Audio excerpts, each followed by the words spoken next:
Pernahkah kita merasa bahwa ekonomi saat ini semakin menjauhkan kita dari alam? Kita bekerja siang malam demi uang, tapi lupa untuk menghirup udara bersih. Kita berbicara tentang perkembangan, tentang growth of movements dan semacamnya. Tapi setiap detik pohon tumbang. Di mana letak keseimbangannya? Ini sungguh ketimpangan yang benar-benar nyata. Apakah ekonomi selalu bertentangan dengan alam? Apakah ekonomi selalu harus menghancurkan alam? Mungkinkah ekonomi bisa harmoni dengan alam? Itu pertanyaan besar. PR kita sebagai pemuda. Bagaimana menyikapi itu semua? Jadi yang perlu kita garis bawahi adalah alam bukan sumber daya, tapi sumber kehidupan. Itu adalah the line, the perfect line dalam kehidupan kita.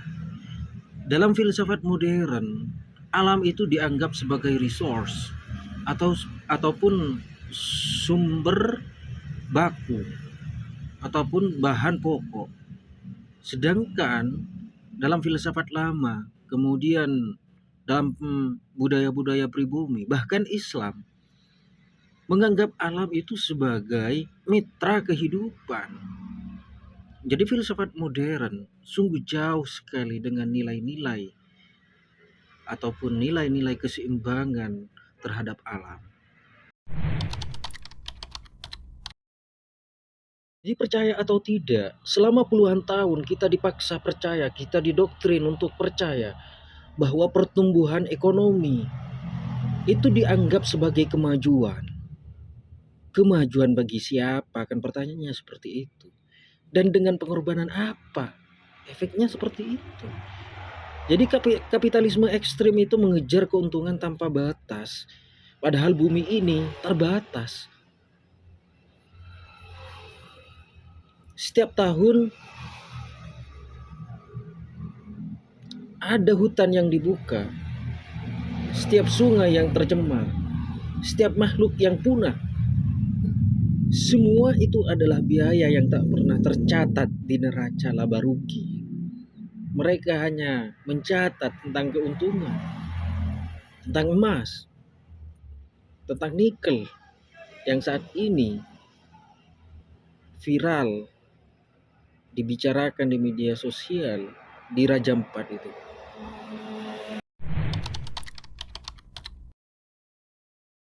Sedemikian dalamnya kita didoktrin seperti itu. Pertanyaannya sekarang, apakah mungkin ekonomi itu masih bisa harmoni dengan alam? Apa mungkin kita harus kembali ke zaman batu? Tidak juga, bukan berarti kita harus kembali ke zaman batu. Harmoni dengan alam bukan tentang anti teknologi, tapi tentang keseimbangan yang disebut dengan circular economy atau green Islam atau the growth movements. Dalam semua itu ada satu pesan yang sama. Hiduplah cukup, bukan serakah. Ambillah secukupnya, bukan semaunya. Itu yang sudah diajarkan dalam Islam. Jangan berlebih-lebihan. Jadi kesimpulannya sekarang adalah ekonomi seharusnya lahir dari hati nurani, bukan hanya kalkulator dan hitungan-hitungan lainnya. Ekonomi itu harus lahir dari empati, bukan hanya efisiensi. Dari rasa syukur, bukan keserakahan. Itulah seharusnya ekonomi lahir. Jadi alam bukan musuh yang harus dikalahkan, tetapi teman, sahabat yang sedang kita abaikan. Jadi sekarang kita punya pilihan, terus mengejar angka-angka yang tak pernah cukup atau kembali menyusun ekonomi yang seimbang dengan kehidupan di alam semesta ini. Kita kembali menjadi orang yang beriman, yang berhati nurani. Menjadi orang yang tidak mementingkan dunia saja. Cobalah kita kembali kepada hati nurani dan iman. Jangan terlalu hubud dunia, serakah. sehingga kita melupakan sang pencipta seperti itu. Lupa untuk bijaksana. Oke, demikian mungkin kayak ini celotehan dari saya. Mungkin ini tidak berbobot seperti apa yang kalian inginkan, yang kalian harapkan. Tapi setidaknya di waktu luang ini, di waktu saya jaga warung, ada semacam pemikiran sewaktu kuliah yang saya harus buka kembali untuk merefleksikan situasi fenomena yang saat ini terjadi, terutama eh, berita-berita viral di Raja Ampat yang saat ini sengketa dalam artian. Kita ambil contoh, dalam Islam, pohon yang ditanam akan memberikan pahala secara terus-menerus kepada orang yang menanamnya.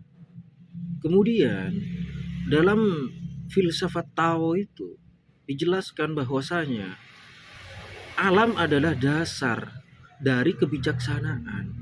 Dan bahkan dalam pemikiran ekonomi, filsafat ekologis, alam bukanlah komoditas, tetapi fondasi dari peradaban.